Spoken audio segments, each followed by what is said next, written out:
dumating si Propeta Muhammad at dala niya ang pagiging sugo.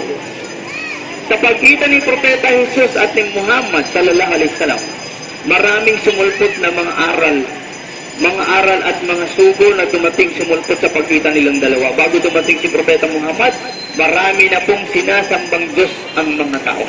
Iba-iba na naman. Kung atin pong matatandaan, balik-aral, sa panahon ni Moises nung siya umakyat doon sa bundok at siya ay nanalangin sa Diyos, pagbaba niya po, maraming sinasamba ng mga Diyos-Diyosan ng mga tao. Anong ginawa ng Diyos? Pinarusahan sila. Dahil iba na naman ang kanilang sinasamba. Hindi na naman yaong Allah. Iba na naman ang sinasamba ng mga tao na Diyos. Yung gintong baka o anumang mga imahen, yun na naman po ang sinasamba ng mga tao.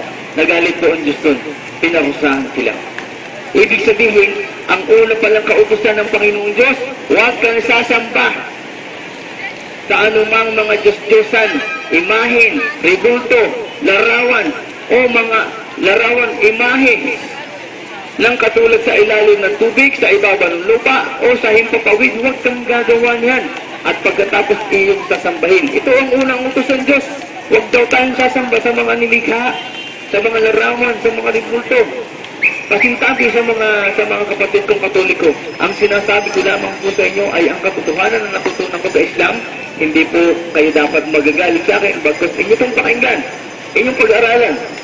Isa-isip, kung tama po ba yung naririnig nyo na dapat po ba tayong sumamba sa nilikha o doon tayo sa manlilikha? So yan po ang aral sa Islam. Ang pangatlo o pang-apat na aral ay paniniwala sa mga sugo at propeta. Pagkatapos ni Propeta Jesus, sumunod si Propeta Muhammad. At pagkatapos nun, wala nang sumunod na iba pang propeta. Merong lalabas, mga propetang bulaan. Yaong mga propetang mga ngaral na sila ay kinakasihan ng Diyos. Kabayan, huwag ka na klas. Tapos yung hindi mo. Tatlo kayo. Ayan. Salamat po, kabayan. Basahin nyo lang po. So, ang panglima naman po paniniwala ng mga Muslim. Naniniwala sila ang mga Muslim. Brother, naniniwala ang mga Muslim sa panlima, araw ng paghuhukom. Judgment Day, sa araw ng paghuhukom, lahat ng mga tao, tayo lahat, huhukuman tayo lahat, ayon sa ating mga ginawa. Assalamualaikum. Kamusta po kayo? Siya ba? Alhamdulillah. Okay, kamusta po ka? Okay lang, alhamdulillah. Sige po, alhamdulillah. Iba, okay, upo lang muna kayo. Inshallah.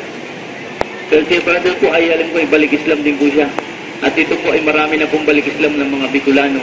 Ako po ay nanggaling pa ng Batangas at nakarating pa dito sa inyong lugar para lamang po maghatid po ng pananampalatayang Islam ng araw ng Islam, maghatid sa inyo, magbahagi sa inyo, hindi para tuligsain. Hindi ilan po namin ang pakikipagdebate, hindi po ang makikipagdebate o argumento. Bagkus, iahatid ko lamang sa inyo, pinaniniwalaan ng mga Muslim, nasa sa inyo na po ang inyong gagawin kung anong desisyon nyo.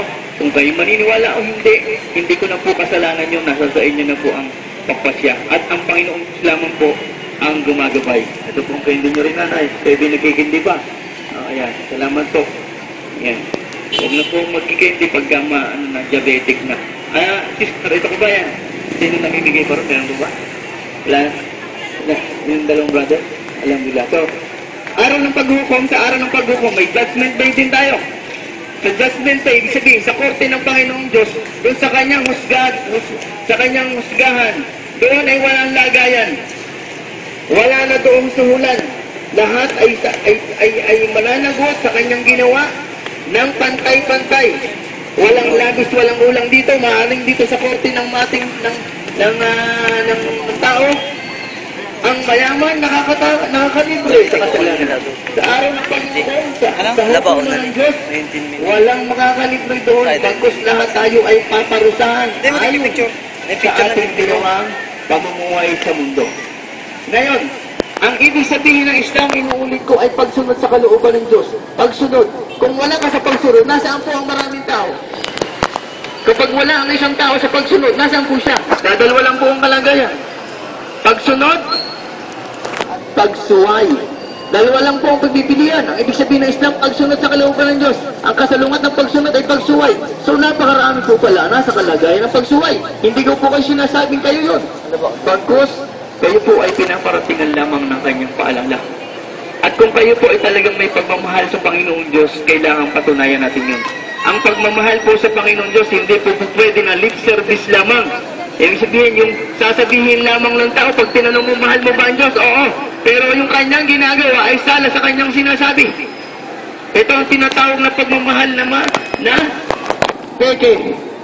Pekeng pagmamahal. Kailangan ng pagmamahal may pagpapatunay. Sino naman kaya yung babae na sinasabihin mong mahal kita?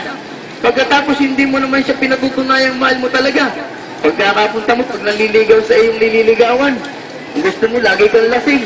Ang ayaw ng babae ng lasing. Ay lasing ka ng lasing. Ibig sabihin, ang paraan ng pagmamahal, kailangan pagpapakita mo ng magandang pag-aasal o pag-uugali doon sa iyong nililigawan. Sinusunod mo ang kanyang mga gusto. Dahil ang gusto ng babae, ikaw ay malinis, wala kang inom ng alak, wala kang bitbo, at gusto na nililigawan mo. So ano ang gusto ng Diyos? Bago natin alamin ang gusto ng tao, ng ating kapwa, halika po kayo kabayan. Kabayan, kung po kayo libre mo ba sa ito? Kabayan, libre po, libre. Halika kayo.